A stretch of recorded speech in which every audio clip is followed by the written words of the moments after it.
All right.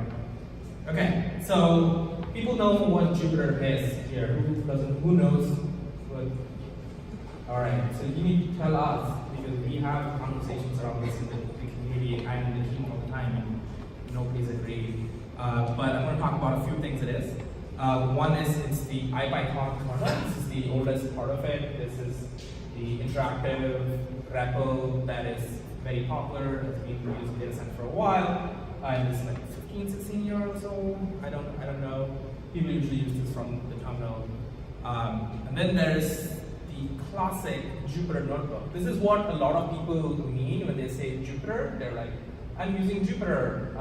You run this code in Jupyter. Our infrastructure supports Jupyter. And 99% of the time, this is what they mean. And of course, this is just one part of a large ecosystem. And of course, I say, I call it classic Jupyter Notebook. It clearly means there's something that's not classic. And so that's Jupyter Lab, which is the newer interface that is like not built with the web technology of 2011, and it is a lot more customizable, which means you can do crazy things like this. And of course, you don't want to do crazy things like this. Sometimes you just want a notebook, and you can do that as well. But ultimately, it is just like a large community. This is like some number of people from it, but it's like hundreds and thousands of people from all over the world doing lots and lots of crazy stuff that eventually sort of like gets the word Jupyter on it and then becomes part of Jupyter as people know it. So I'm going to talk about like one specific part of it, which is JupyterHub. How many people you have heard of JupyterHub? Oh, wow, that's awesome. I asked this question like a year ago at some other meetup, and not 20 hands went up, so that's great. So I'm not going to explain what it is, but I'm just going to show you a quick demo. Pangeo is like an open science project. They're funded by the NSF, and they work on making it easy to do climate science research and research of that sort.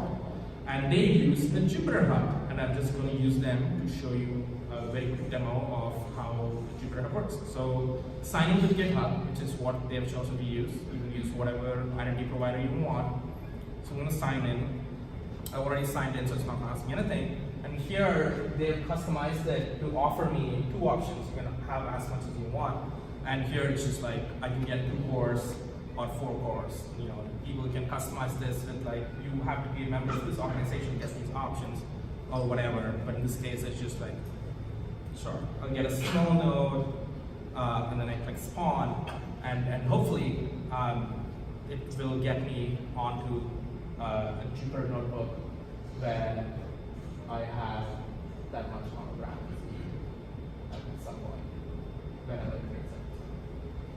All right. Okay.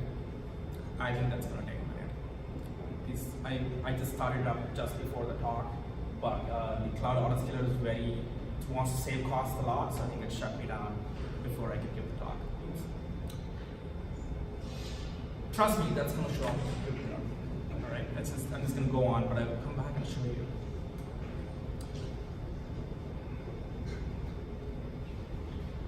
All right, so that's the researchy bit of it. You're like, I want some resources, and I want to not pay for them, and I'm not using them, even if that's very aggressive and it screws up demos.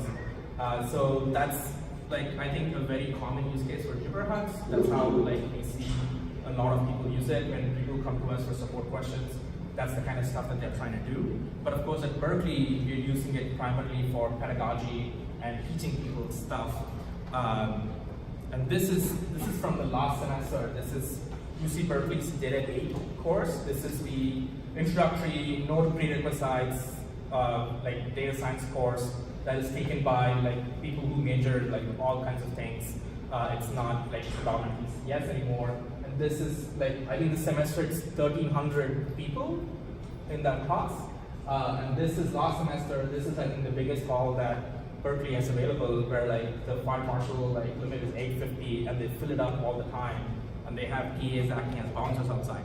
So this is like this is what drove a lot of the work behind like some of the demos I'm going to show you. So what we want is, when a new student shows up, they've like never really used the computer for things other than like Facebook and things like that before. This is really their like first real programming class. We don't really want to even teach it as programming, and it's, like they have lots of pedagogical stuff that makes it happen, but we also want to make it very easy for them to like go through it without really having to like download and install Anaconda, or like go through and set up an IDE, or like get into like a cloud console and figure out which of the buttons they click. So this is the workflow that a student usually gets, and this is like first week of class, they have just gone to a lecture that has a call. Later that week they have an assignment. You just go to the course website and it says like, okay, here's lab 01, and then they click it, and then this redirects them to our JupyterHub, where they then instantly get the particular notebook that is the lab, and then they can work on it, they can change it as they want, do all the usual stuff. So the interesting thing here is that we don't actually teach them like what Jupyter is, what a notebook is, or anything of that sort. Like they have an understanding that they are like learning programming in a language called Python to do data science, but that's about it and nothing else. Like, and all of this content is open. It's coming through from GitHub. The people who are making the content work on it through Git. So you can use like all of the standard workflow tools that you have through Git. So you don't end up using like some sort of like crazy learning management system there to put all your content through. And it also means it's public, so anyone else can also access the same content. So this is the workflow that we want to do, and we've like over the last 2-3 years, we've built a number of like both features and like reliability to make sure that like when they do it, it works all the time instead of only some of the time, or like how it was before, where there's like here's a long list of instructions that are not going to work on your computer most of the time. You have to get someone to debug it. So JupyterHub can do a lot of things, but here I'm just going to focus on this kind of pedagogical setup and whatnot. Let's see if this is started. Yay! This is the completion of the previous demo from earlier. It did the thing I said it was going to do. Hopefully there was the one failed demo for the talk, and then now I'm like fine for the rest of it.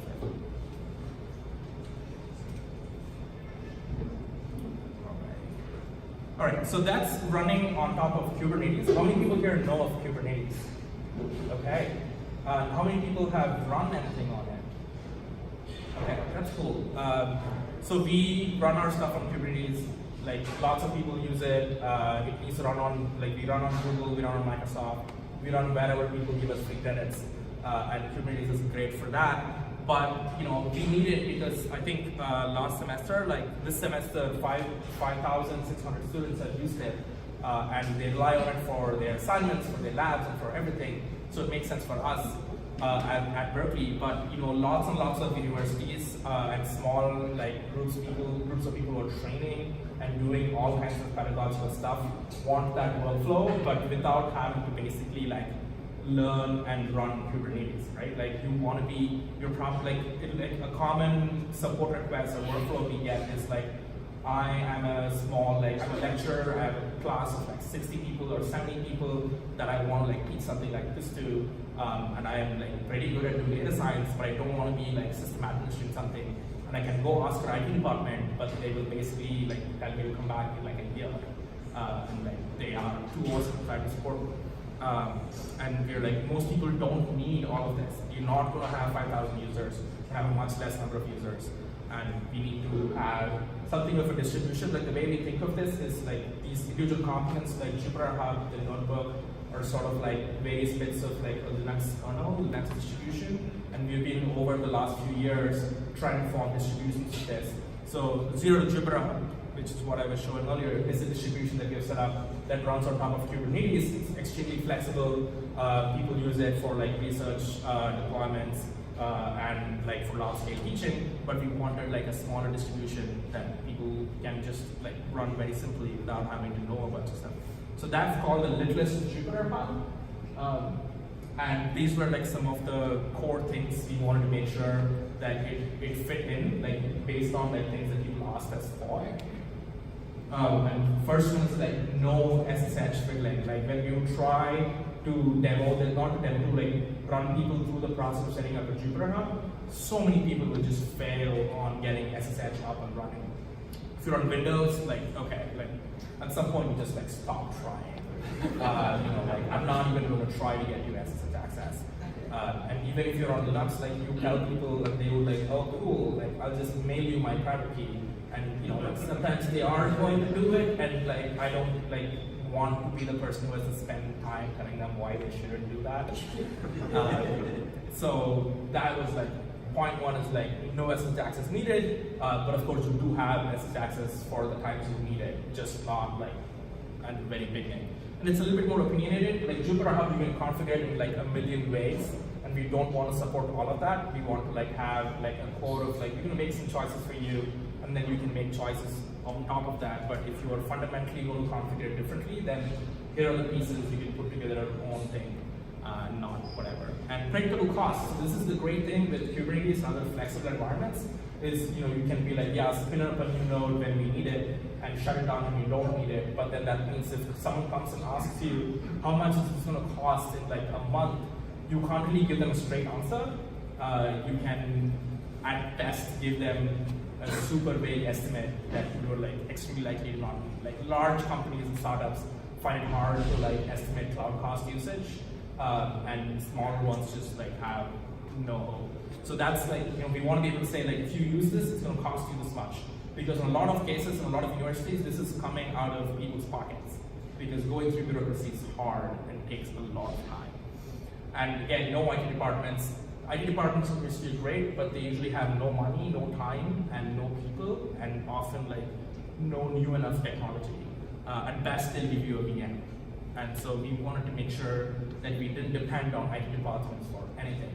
And long-term maintainable, because you usually write like a bash script that that you can like, oh yeah, go and run this from a blog post, and it's going to give you a JupyterHub, and everything's going to be fine. And that works for like a semester or two, and then it just like dies, or like security vulnerabilities show up all the time, blah blah blah, lots of problems. So we were like, that's also the thing that we need to do. So we built all of that into the JupyterHub, and I think it's worked out great. It's about a year old now, and a lot of people use it in the smaller contexts. So I'm going to go and do a demo of basically setting up the Littlest JupyterHub and getting it to the point where the Berkeley Data 8 demo I showed you works on this new hub. All right, and I'm going to do it on DigitalOcean, because a lot of people actually really like DigitalOcean for this kind of stuff, because it's just like, if all you want is a VM, it's going to be much cheaper than all of the cloud providers, and also much simpler from a UI perspective.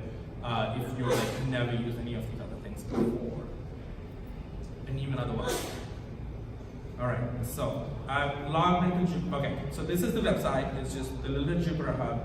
I usually just Google for it and click the first link. URLs are dead. And I'm going to, so we have good instructions for a lot of places. People add PRs for random things all the time. DigitalOcean has been our most popular so far. So I'm going to click it, and I'm going to just follow through all of it. This is like, documentation is really like the biggest feature of this. And so we've user tested our documentation with lots of people, and it works out pretty well. All right, this is demo 3. Let's see how this goes. All right, so log into DigitalOcean. I'm going to go and try to create a droplet. How many people here know DigitalOcean? So how many people know of Amazon Web Services? So DigitalOcean is like Amazon Web Services, but much simpler, and does like maybe 2 things instead of 4 million things.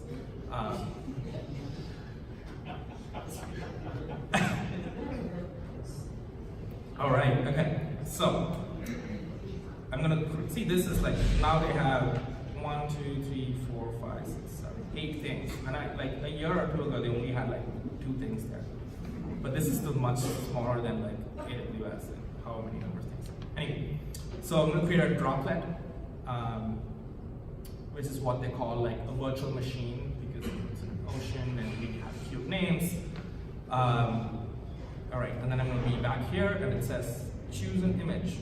So this is all, like, we have a different documentation page that actually explains what each of this is doing, but this is all targeted like, okay, just follow these steps, and at the end you will have a working thing you can do things with. All right, so I'm going to be like, okay, change this.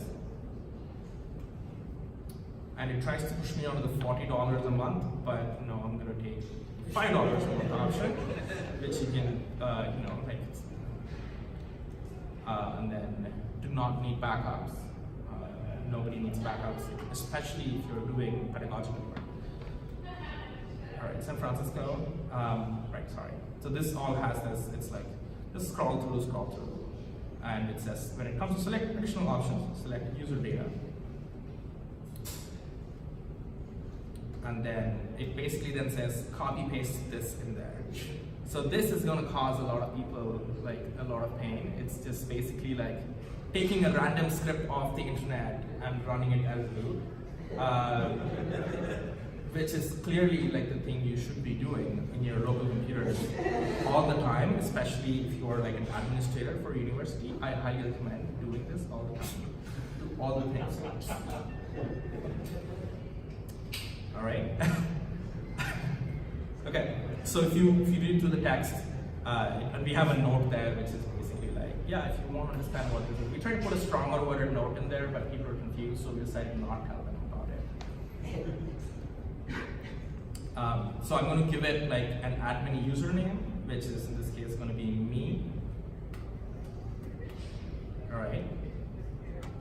And then if you go down some more, it says give it a hostname. So I'm going to call it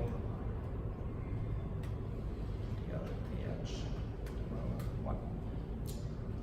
And then it's create. So that's pretty much it. So this is the simplest thing that you could do that gives you running JupyterHub that is, for the most part, secure once it's running, and very easy to do without having to like go through and have like a class and understanding how to do sysadmin stuff. And most importantly, no SSH keys were needed. This entire process was like just through a web interface. That's what we do for all our other tutorials. Like no SSH, like anywhere. And it's usually pretty fast, but by pretty fast in this case, it's like 10 minutes. And I'm not gonna like stand here in awkward silence for that long. So just before getting here, I actually just ran the exact same steps, like no changes, exact same steps onto a different droplet, so I can like move on with this demo instead of like waiting for 10. How many people here know of Conda? That's, wow, more people know of Conda than like DigitalOcean. This is great. I will report this back to the Conda people. They'll be very happy. So Conda is it's great. You can install lots of things with it. But one of the things it's not known for is speed. It takes a long time to do a lot of things. So all of the time is just now Conda is installing a lot of things. So let's open the new thing, the old thing.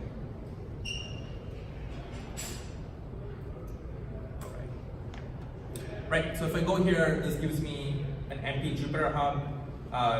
The user whose name I like, when I copy pasted it, I wrote my name in there, so that user can log in, and it's in ways that's extremely secure.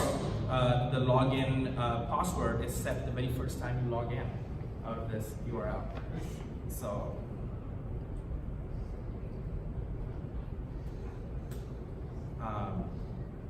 And then now I have an empty Jupyter Notebook. So there's a couple of things happening here. One is we have explicitly made decisions throughout the life cycle to make it easier for people to install, even at the cost of security, as long as we can clearly tell people where the security cost is from, and it's like absolutely needed, right? Like, so we have it set up so that like there is a period between you installing it and you first logging in, where it's just like completely wide open, right? Like anyone who knows this and knows the admin username can come and pop in. But if the alternative is that you just like give up halfway, like this is like the better choice for this particular distribution, right? Like JupyterHub is not like this insecure. Like if you go through the default steps, install it, it takes like a lot longer and you need to know a lot more things. But anyway, so I have a notebook. And it took me, well, if I had been waiting for it 10 minutes, and that's great. And it was not this short before that. And I can do normal Python things in it, and whatever.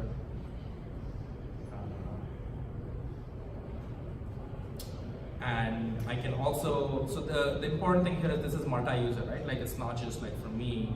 So I can actually go here and add a bunch of other users. I'm going to be like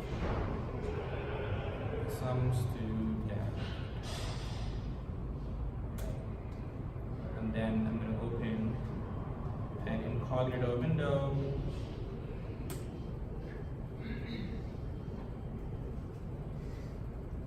And of course, give it any password, including blank password.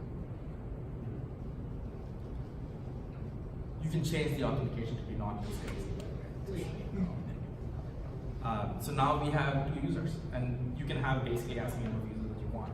So the hope is that once you have this set up, this is ready to go. Like you can, if you really wanted to, and if it's just like you and a class of 5 people, just add them manually, make sure they set a password when you see them, because they're all sitting next to you, or even set a password for them, send it to them, and you're done and you're good to go. Like no more changes needed. All right, okay. All right, so that's the first part of this, right? Like, so we have a running JupyterHub, and you have it done very quickly, but then now you need to like, make and distribute materials to it, right? Like, because otherwise you might end up emailing zip files to your students, or having them learn how to use Git before they can do anything, which is also not something we want people to do. For like, how many people have used Git? How many people learned it like as the very first thing that ever learned about computers? Right, okay. So we wanted to make sure that we were able to distribute materials to students without them ever having to know Git, without them ever having to like lose work, like no accidental Git reset hard, none of the various accidental ways in which we can like sort of lose work and Git. You can always recover it, but you need to find your like local Git expert and have them like go through it and do it for you. And we also never wanted the students to like basically like deal with merge conflicts, how to do branching. Like none of the Git things should be like a completely strong, non-leaky abstraction. And that meant, of course, we're giving up a lot of power, which is fine. And we didn't want to force instructors to use a particular learning management system. We didn't want them to like, you must use Google Drive, you must use like Canvas or anything of that sort. We wanted to work fairly generically. So we decided we want to make the student just click a link. So I'm going to just show you sort of how that works. Okay. So the data gate, all of the materials for it are open with like a reasonable license, and so you can go and look at all the assignments. So I'm going to go look for Lab 01 notebook.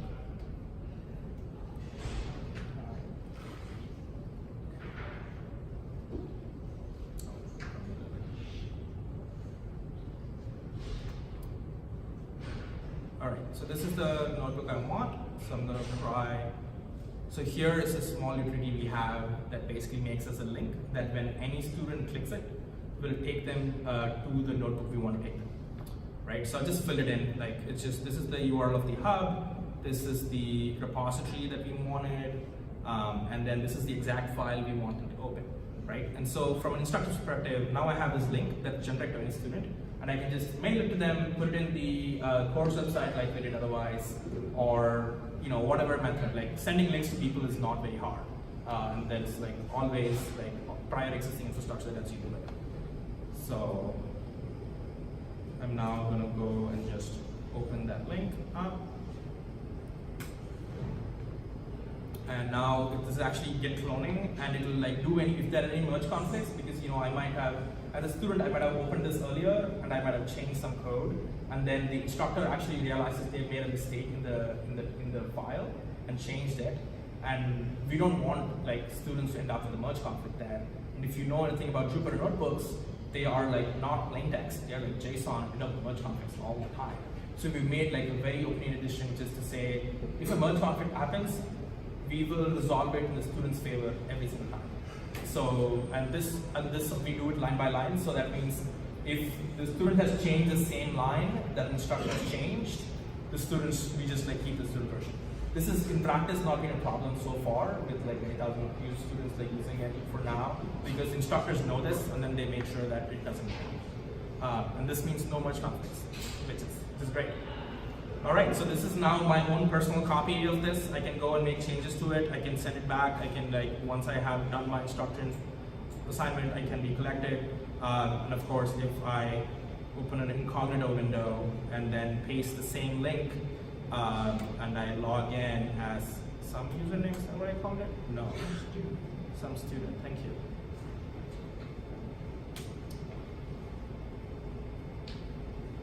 Then I get my own copy of this. So every student gets basically their own copy of this, and it works out great. The side effect of this is now there's a bunch of open content on GitHub, where like the instructors are doing it because it's the easiest thing to do, rather than because they're like hardcore like free content access people, and I think that's great. All right. Anyway, so that's the end of that. What else have I got? All right, already did this demo. And of course, this is just like a very quick demo of a bunch of the things it can do. You have lots and lots of authentication options. Whatever you're using is probably already supported. You can share data, notebooks between users very easily. You can turn on HTTPS very easily. With, like, it does Let's Encrypt. You don't have to go through, like, you don't even have to know what HTTPS is and how it works. You can do per user resource limits, because all students will end up with like infinite loop that eats infinite RAM and destroys everything else on everyone else's notebooks.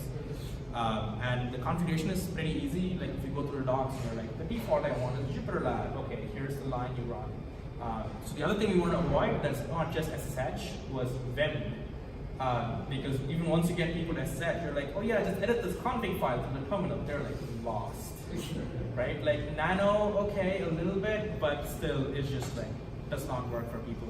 So we basically built like a small command line utility that lets you do that in a transparent way, because if you do want to edit a config file, you should be able to edit a config file, except it should just not be required when all you want is to be able to repeat some Python. And it also uses systemd for fans of systemd. Anyway, I'm pretty much done. I like doing this in all my talks. I think programming as a profession is very intense. So like we end up with a lot of mental health issues, and people don't talk about this enough, I think. So I encourage people to talk about it amongst themselves, amongst your peers, your managers, and whatever. All right, and this is all not just me. I did a tiny part of this. Again, this is like thousands of people who have done all of this. Has anyone here like ever made a patch or a PR or an issue or helped someone out with a Jupyter-related issue? Thank you. And that's the URL for the Littlest JupyterHub. We have a discourse now, so you can like ask questions and have conversations like this 2019 rather than through a mailing list.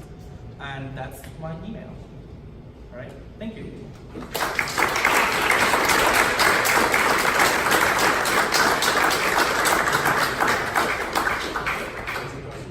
Yeah. Do you have time for questions? All right, yeah. We have a few minutes for questions. Everybody would like to ask one.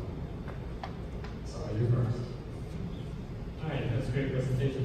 When you're talking about the use of Git, were you implying that for any particular student, they only have one version of a notebook at a time? I mean, they're not versioning themselves, are they? So the version is happening like behind the scenes for them. So if they are like, oh no, I wanted like a version from 2 weeks ago, they don't know how to get it. But if they come and talk to a TA or whatever, and we want to, we can go back and get history and get it for them. But we don't tell them that we can do this, because otherwise, you know, like they would just do it. Right? We want to like have backups because we want to have disaster recovery, not because we want them to be careless. So. Okay, so you're doing the backups, you're doing the versioning behind the scenes. Yeah, yeah. And you have to manually recover further versions. Yeah, I mean, you can go and do a git log if you want to, but yeah, so it's not so bad.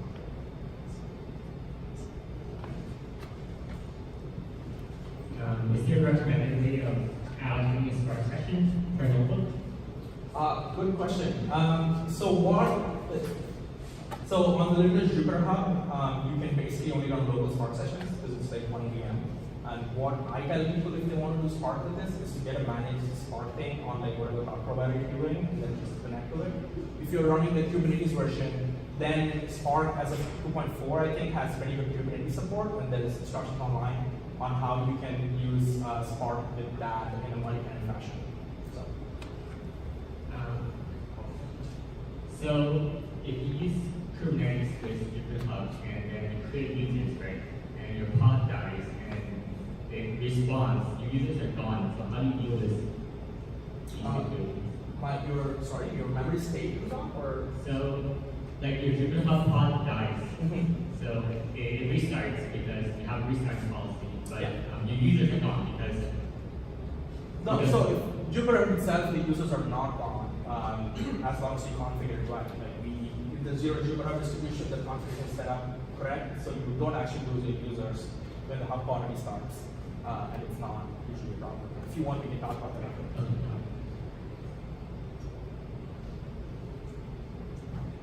When you were talking about merge conflicts, and you said you always do like a user-oriented merge, so that if there's ever a conflict, you're just going to go with whatever the student had. Is there like a conflict to change that? So let's say like a teacher goes, oh crap, I accidentally uploaded the wrong assignment, some kid filled it out, and they just can never get it to do the new branch. And then like, do they just have to delete it? Or is there a way to change that conflict? I think right now, if you just delete the file, then it pulls in the new version. And when it happened the last time, we just were like, let's just get on NFS, do a find, delete it for everyone. This is what we did. But we also tell this to the instructors, and so we're like, yeah, we tell them we can't do it, so that they'll be on their toes a little bit more. But yeah, you can do it if you want. Sweet, I'll know the merge. One more. Lisa, how does marketing work? You're an admin and there's one users, is there marketing office? Right, so monitoring is, JupyterHub has Prometheus support now for a bunch of monitoring. So you can look at JupyterHub's metrics itself. For the system monitoring, we don't ship anything special to the Littlest JupyterHub because you're like, if you want to monitor on the system, just use whatever you would normally use. You just, like lots of people I know, they just run top in a terminal and then they're just like okay with it. And the Jupyter admin interface, you can actually go and look at someone else's notebook. So one of the popular use cases is like someone's like, I have an error, and then they're not giving you any useful information. And a lot of students now, when you ask them what error it is, they give you a screenshot of their current screen in a resolution that's too low for you to understand anything. So what usually can happen is you can go as an admin in the Jupyter interface and then sort of like pseudo in the UI to see someone else's notebook as they see it, and then you can do stuff with it. So that's what usually ends up getting used for